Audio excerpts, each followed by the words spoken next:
ಮಹಾರಾಣಿ ಸರ್ಪವಾಹಿನಿ ದೇವಿ ತ್ರಿಕಾಲಜ್ಞಾನಿ ತ್ರಿಮೂರ್ತಿಗಳ ತಾಯಿ.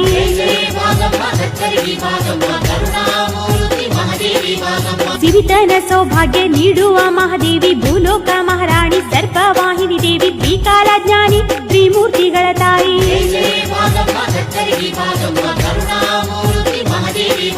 ಪ್ರತಿ ಶುಕ್ರವಾರ ಭಕ್ತರು ಬಂದು ತುಂಬಿ ಹರಿಯುವ ಭೀಮಿ ಸ್ನಾನದಿ ನಿಂದು ಪಾದಗಟ್ಟಿಗೆ ನಮಿಸುವರು ಇಂದು.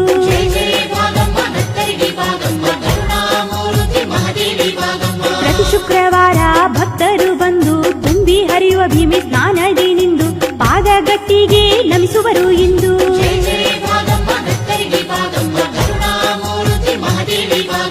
ಆದಿಶಕ್ತಿ ಅವತಾರಂ